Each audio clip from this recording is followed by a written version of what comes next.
ጸጉሯን ወስጄ አስመረምራታለሁ።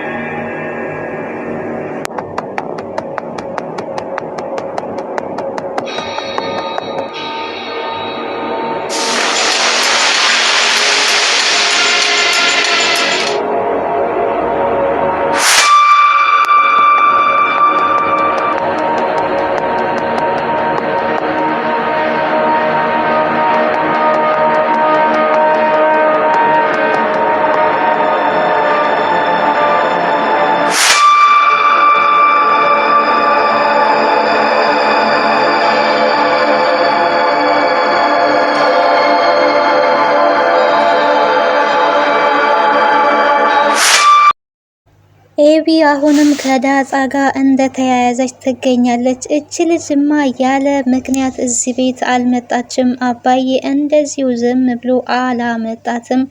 ጸጉሯን ቆርጬ የዲኤንኤ ምርመራ ማድረግ አለብኝ ብላ እንግዲህ ወስና ተነስታለች። መግቢያው ላይ እንደተመለከታችሁት ወደ ዳጣ ክላስ እንግዲህ መቀስ ይዛ ሄዳ ጸጉሯን ልትቆርጥ እና ዲኤንኤ ለማስመርመር ወስናለች ማለት ነው። ዲኤንኤው ምርመራ እንግዲህ ኤቢያስ ምርመራ ምን ይፈጠራል የሚለውን አብረን የምናይ ይሆናል። ሰላም ጤና ይስጥልኝ ውድና የተከበራችሁ የቻናል ቤተሰቦች እንዴት አላችሁ? በያላችሁበት ሰላማችሁ ይብዛ።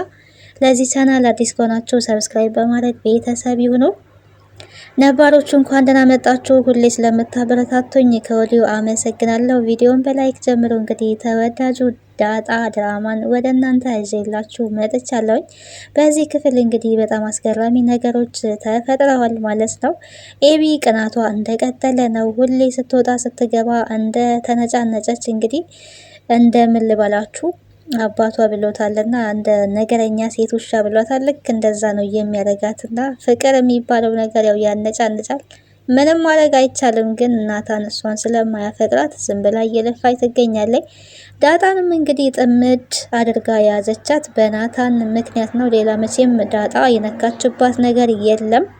ግን ያው ከናታን ጋር ስለምትግባባ ጠምዳ ይዛታለች ማለት ነው። አሁን ላይ እንግዲህ የወሰነችው ውሳኔ በጣም ከባድ ውሳኔ ነው። ዲኤንኤ ማስመርመር አለብኝ ብላለች። ጸጉሯን እንግዲህ እንደተመለከታችሁት ቆርጣለች ማለት ነው። ዲኤንኤ ምርመራ ከተመረመረ ማለት እንግዲህ አቶ ደረጀ ጉዱ ሊፈላ ነው፣ ቤቱ ሊበጠበጥ ነው፣ በአንድ እግሩ ሊቆም ነው ትላላችሁ። ምክንያቱም አቶ ደረጀ እኔ አባትሽ እንደሆንኩኝ አንቺ ልጄ እንደሆንሽ ከእኔና ከአንቺ ውጪ ማንም ሰው ማወቅ የለበትም ብሎ አስጠንቅቋል ዳጣን ማለት ነው። ዳጣ እስከ መቼ ነው ይሄ ነገር የሚቆየው? እስከ መቼ ነው በድብቅ የምኖረው ብላ እንግዲህ የሆነ ሰዓት ላይ እየተከራከረች ነበረ። በዚህኛው ፓርት እንዳየ ነው ከአባቷ ጋር። እሺ ቤቱን እንዴት አየሽው? ሁሉ ነገር ተመችቶሻል ወይ ሲላት፣ ሁሉ ነገር ተመችቶኛል፣ ቤቱንም ወድጀዋለሁ፣ ውሃም በጣም ደስ ትላለች፣ በቤት ውስጥ የምትወደኝ ውሃ ናት ብላለች። ግን እንደዚህ እስከ መቼ ነው ልቆይ የምችለው? እኔ እናቴን ማወቅ ፈልጋለሁ፣ ማግኘት ፈልጋለሁ። ልጆኜ ጎዳና ላይ ሳድግ ሰዎች የእናታቸውን እጅ ይዘው ሲሄዱ እኔ በጣም እቀና ነበረ። ስለዚህ ያንን ነገር ማወቅ ፈልጋለሁ። እስከ መቼ ነው ብላ እንግዲህ በጣም ሆስቶና አባቷን እየተናገረች ነበረ መኪና ውስጥ። ለሁሉም ጊዜ ያለው ተረጋጊ ዳጣ፣ በችኮላ የሚሆን ነገር የለም። ይሄንን ነገር ቤት ውስጥ ታወቀ ማለት ቤቴ ትዳሬ እንደሚበጠበጥ ታውቂያለሽ። ከዚህም በፊት አይተሻል። ስናወራ ማርቲ ሰምታ አንቺ ዘዴ ባታመጪ ኖሮ ጉድ ፈልቶ ነበረ። የሚፈጠረውን ነገር አስቢ። ማርቲ ካወቀች በጣም ከባድ ነው። እኔ ትዳሬን በጣም ነው የምወደው፣ ልጆቼን በጣም እወዳቸዋለሁ። ስለዚህ ትዳሬ ላይ ምንም አይነት ችግር እንዲፈጠር አልፈልግም። መታገስ አለብሽ፣ ሁሉንም ጊዜ ይፈታዋል። ገና ዲኤንኤ ምርመራ ማድረግ አለብን እያላት ይገኛል። ዲኤንኤ ምርመራ አድርገን ልጅክ ባልሆንስ ብላ እንግዲህ ጥያቄ አቅርባ ነበረ። ዲኤንኤ ምርመራ የምናደርገው እውነቱን ለመናገር እርግጠኛ ለመሆን ነው እንጂ ልጄ እንደሆንሽ ውስጤ ይነግረኛል፣ ትክክለኛ ልጄ ነሽ አንቺ ብሎ እንግዲህ ከአንዴም ሁለት ጊዜ ደጋግሞ ደመ ነፍሴ ነግሮኛል ልጄ ነሽ ብሏታል ማለት ነው። ሲቀጥል ዳጣ ውሃን ነው የምትመስለው፣ ከውሃ ጋር ትመሳሰላለች። ኤቢ እንግዲህ ለእናቷ እኔ ካልተቆጣሽኝ እማዬ የሆነ ነገር ልነግርሽ ፈልጋለሁ ብላ ነግራታለች። ምንድነው የነገረቻት? ዳጣን ትኩር ብለሽ አይተሻት ከሆነ እኮ ከአባዬ ጋር ይመሳሰላሉ፣ በጣም ነው የሚመሳሰሉት ብላታለች።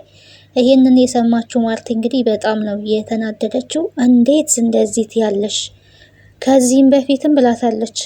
አንቺ አባትሽን እንዴት በእንደዚህ አይነት ነገር ጠረጥሬዋለሽ?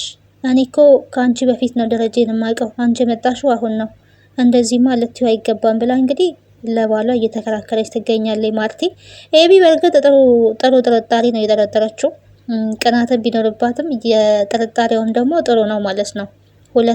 ማርቲ ደግሞ ይሄንን አልተረዳችም። የተረዳችው ምንድነው ስለ ናታን ብቻ ስለምታስብ አይምሮዋ ናታንን ብቻ ስለሚያስብ ዳጣ ደግሞ ትወስድብኛለች የሚል ስጋት ስላላት የቅናት የዛ ነው የመሰላት። ቅናት ነው እንደዚህ የሚያደርግሽ ብላ ደጋግማ ነግራታለች። ለምን ቀናለውም ትላለች፣ ታስመስላለች። ኤቢ እያስመሰለች ነው። በእርግጥ ግን በጣም ነው እየቀናች ያለችው። ዳጣና ናታን አንድ ቦታ ሲቀመጡ እንዴት እንደሚያረጋት ትናንትና እንኳን አንድ ቦታ ዳጣ ችግር የለባትም፣ ኖርማል ባገኘችበት ቦታ ነው የምትቀመጠው ማለት ነው። ሄዳና ናታን ጋር ሄዳ ውሽቅ ብላ ነው የምትቀመጠው። እንዲያውም ከዚህም በፊት አብረው እንደነበሩ እንደሚተዋወቁ በጣም ሰውን ስለምትግባባ ይሄ ኖርማል ነው። ሰው ከሰው ጋር ከተግባባ አጠገቡ ሄዶ ቢቀመጥ ችግር የለውም። ግን ይሄ ደግሞ ኤቢን በጣም ነው የሚያቃጥላት፣ በጣም ነው የምትናደደው። ትናንትና እንግዲህ ሄዳ አጠገቡ ቁጭ ብላ ነበረ፣ መጽሐፍ አንብቢ እያላት ነበር ናታን ዳጣን። ይሄንን ያየችው ኤቢ ከነሱ ራቅ ብላ ተቀምጣ ነበረና ከሱ ጋር ተነሺ ነው ያለቻት ማለት ነው። እዚህ ጋር መቀመጥ ፈልገሽ ከሆነ ነይ እዚህ ጋር ተቀመጪ፣ ችግር የለውም እኔ እሱ ጋር ሆናለሁ ነይ ነው ያለቻትና ናታን ደግሞ ደናደሩ ብሎ ነው ጥሏቸው የሄደው። ይሄንን መጽሐፍ አንብበሽ ስትጨርሺ እናወራበታለን ብሏት ነው ሄደው። አይፈልጋትም በቃ ወንድ ልጅ ካልፈለገ አልፈለገም ነውና የኤቢ ቅናት ግን በጣም የተለየ ነው። የሳተ መስመር የሳተ ፍቅር ነውና ፍቅር ከአንድ ጎን ብቻ ሳይሆን ከሁለት ጎን ሲሆን በጣም የሆነ ደስ ሊል ይችላል እንጂ እንደዚህ በተለይ ሴት ልጅ ብቻ ፈልጋ በጣም ከባድ ነው። ምናልባትም ወንዶች ሞር ከፈለጉ የማሳመን ችሎታ ስላላቸው እነሱ ቢሄዱበት ይሻላል። ግን ሴት ልጅ ብቻ አፍቅራ የሚሳካ ነገር አይደለም። እንደው ራሷን ትጎዳለች እንጂ ማለት ነው። ናታን ምንም አይነት ፊሊንግ ለሷ የለውም። እሷ ደግሞ ትፈልገዋለች። ትናንት እንግዲህ እንደተመለከትነው ወደ መጨረሻ አካባቢ ላይ ትናንት ሰርቼበታለሁ ቪዲዮ ባይዘወይ ግን ያው አስገድዳ ልትስመው ነበር ባይነቃ ማለት ነው። ይሄ ምንድነው ጾታዊ ትንኮሳ ይባላልና ይሄ በተኛበት ሰውን ሄዶ መሳም በጣም አስቸጋሪ ነገር ነው። ይሄ ጅልነት ነው የእውነት ፍቅርም ሳይሆን እብደት ነው የሚባለውና አንዴ የዚህን ያህል ሴት ልጅ እንዴት በዚህ ያህል ልክ ትወርዳለች ሴት ልጅ ማለት ነው። እና ሴት ልጅ ኮራ ምናምን ገደር ደር ስትል ነው እንጂ ቢወዱ ራሱ አይፈልጉም። እንደዚህ አይነት ሴት አይወዱም ወንዶች ማለት ነው። እና እንግዲህ ፍቅር ይዟታል። ፍቅር ይዞሻል ወይ ምን ሆነሽ ነው ብትባልም መናገር አልፈለገችም። እንዴት እንደዚህ ታደርጊያለሽ ቢላትም ፋራ ነክ ብላ ነው እንግዲህ ሰድባው የሄደችው ማለት ነው። ደጋግማ ፋራ ነው ያለችው። የፋራ ምን እንደሆነ ታውቂያለሽ ወይ? ፋራን እንደው አንቺ አሁን ታውቂያለሽ? ፋራ የሚባለው ገበሬ ከሚባለው የመጣ ቃል ነው። ስለሱ ስለማታውቂ ዝም ብትይ ይሻላል ሲላት እንግዲህ ደግማ ነው አይገባክም አንተ ፋራ ነክ ያለችውና ተወጅኛለሽ፣ አፍቅረሽኛል፣ ተናገሪ በግልጽ መናገር ካልቻልሽ ግን እኔ ምንም ማድረግ አልችልም ነው ያላት። ወይ ደግሞ አፈቅርሃለሁ ብላ ብትናገርም እንኳ አክት ነው የምታሳየው እንጂ አፋውታ መናገርም አትፈልግም ማለት ነው። እሱ ደግሞ እንግዲህ ምንም ማድረግ አይችልም። ዳጣን ግን በጣም ወዷታል። ምርጫው ራሱ እንደ ዳጣ አይነት ሴት ነው ማለት ነው። እንደ ኤቢ ሳይሆን እንደ ዳጣ አይነት ነው። እናትየዋ እንግዲህ በጣም አስጠንቅቃታለች። ከዚህ በኋላ እንደዚህ አይነት ነገር ሁለተኛ እንዳትናገሪ ብላታለች ኤቢ ማለት ነው። ምክንያቱም ዲኤንኤ አስመርምሪያት ብላ ለሁለተኛ ጊዜ ነው እየተናገረች ያለችው ኤቢ ማለት ነው። አባዬን ቁርጥ ነው አባዬን ትመስላለች ስትላት ትናንትና እንዴት ያለሽ ብላ ነው የተነሳችባት ማርቲ። አንቺ ልጅ አይምሮሽ በትክክል እየሰራ ነው? ማሰብ አቁመሻል? ምን ለማለት ፈልገሽ ነው? አባትሽ ይሄንን ቢሰማ ይገልሻል። እንዴት እንደዚህ ትያለሽ? እንዴት እንደዚህ ትጠራጠሪዋለሽ? አንቺ ልጅ ታመሻል፣ አሞሽ ከሆነ ወደ ሐኪም ቤት መሄድ አለብሽ፣ ካልሆነ ከዚህ በኋላ እንደዚህ አይነት ንግግር የምትናገሪ ከሆነ አስሬ ነው ጸበል ወስድሽ ብላለች። እንግዲህ ውጭልኝ ከዚህ ብላ ነው ያስወጣቻት። ውጭና ፒሴን አንጭልኝ፣ ወደ ስራ ልሂድ። ምን ትመስላለች እቺ? ኬት ነው የመጣችሁ ሁላን ያለቻት እና ማርቲ በጣም ተናዳባታለች ትናንትና። እንግዲህ ሰላምንም እንኳን በቃ ከሁሉም ጋር ነው የምትናገሰው። በነገራችን ላይ ኤቢና ኤቢዬ አንቺ እዚህ ቤት ብቻሽን ነው ያለሽው ወይ ትምህርት ቤት አልሄድሽም ብላ እንግዲህ በሰላም ቃል ነው ያወራቻት ማለት ነው። ሰላም የቤታቸው አጋዥ ምን ነው ከዚህ ሲሄድ ደስ ይልሻል እንዴ? ከቤት ስወጣ ደስ ይልሻል እንዴ? በነገራችን ላይ እኮ እንደዚህ አይነት ሰዎች አሉ፣ የሰው ንግግር የማይጥማቸው ማለት ነው። የተመቱ ከራሳቸው የተጣሉ ናቸው እነዚህ ሰዎች። ውስጣቸው በቃ ዝም ብሎ ስለሚብሰለሰል ከሰዎች ጋራ ተስማምተው መኖር አይችሉም። እና አይ እኔ እንደዛ ማለት አይደለም፣ ብቻሽን ሆንሽ ብዬ ነው። ዳጣም የለችም እናታንም ሁሉም የሉም፣ ብቻሽን እንዴት ሆንሽ ብዬ ነው እንጂ እንደዛ አስቤ አይደለም ስትል፣ እኔን አትወዱኝም ሁላችሁም ያችን ዳጣ ነው። አንቺም ከዛች ከዳጣ ፍቅር ይዞሻል። እኔን የሚወደኝ የለም የሚያስታውሰኝ። ኧረ ኤቢ ሁላችንም እንወድሻለን፣ እኔም ወድሻለሁ። ዳጣም ጥሩ ልጅ ናት።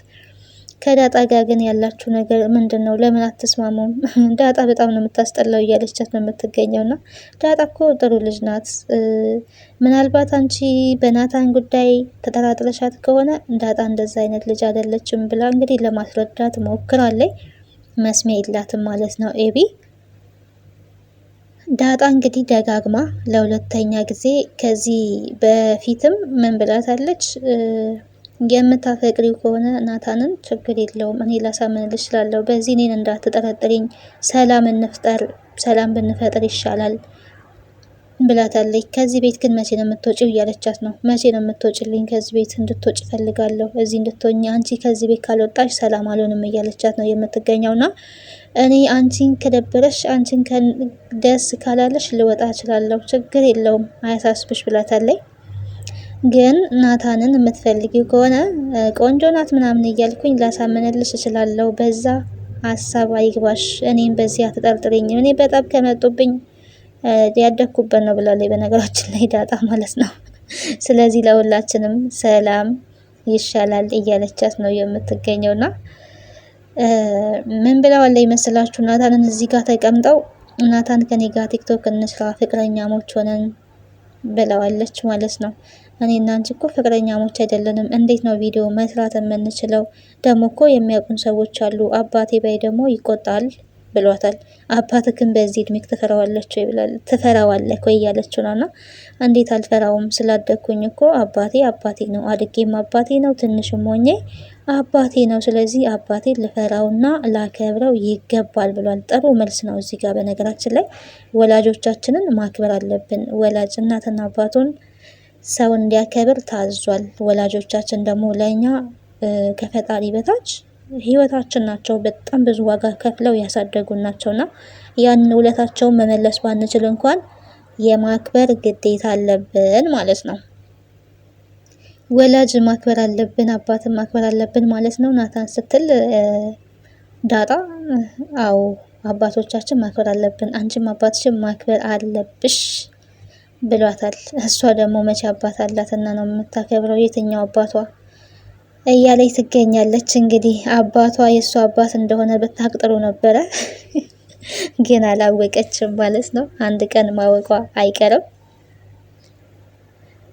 አለኝ ለዛውም የተከበረ አባት ነው ያለኝ ብላለች። አለኝ ብላለች አላት ዳጣ። እንግዲህ አሁን ላይ አባት አላት። እናቷን ነው ያላወቀችው። እናቷንም በቅርብ ታውቃለች ብለን ተስፋ እናደርጋለን። ማርቲ ግን ይህንን ያወቀች ጊዜ ይህንን እውነት ያወቀች ጊዜ ልቧ በጣም ነው የሚሰበረው። በጣም የሚያሳዝነው ነገር ያ ነው። በጣም የምታምኑት ሰው ሲከዳችሁ ያኔ በጣም ከባድ ነው የሚሆነው እና አሁን ባሏን እሷ በጣም ነው የምታምነው። ያላትን ሁሉ ትሰማለች፣ ያላትን ሁሉ ታምናለች። ይሄንን እውነት ግን ኤቢ እንዳለችው ዲኤንኤውን አስመርምራ እሷ ቀድማ ካወቀች አባትየው ከማስመርመሩ በፊት ቤቱ በጣም ነው ሊበጠበጥ የሚችለው ማለት ነው። ምን ሊሆን ይችላል የሚለውን እንግዲህ በቀጣይ ክፍል የምናይ ይሆናል። ለዛሬ እንግዲህ ዳጣ ወደ እናንተ የመጣሁት ይህንን ይመስል ነበረ። አስተማሪና ተወዳጅ ድራማ ነው። በዚህ አጋጣሚ ልል የምፈልገው እኔ በትዳር ውስጥ ድብቅ ህይወት አይኑራችሁ ነው። ወንዶችም ሴቶችም የሆነ የተደበቀ ነገር ካለ መናገር ነው እውነቱን። ስህተት ከተፈጠረም እንኳን ከተቻለ ከትዳር በላይ ሄዶ ስህተት አለመፍጠር የተሻለ ነው።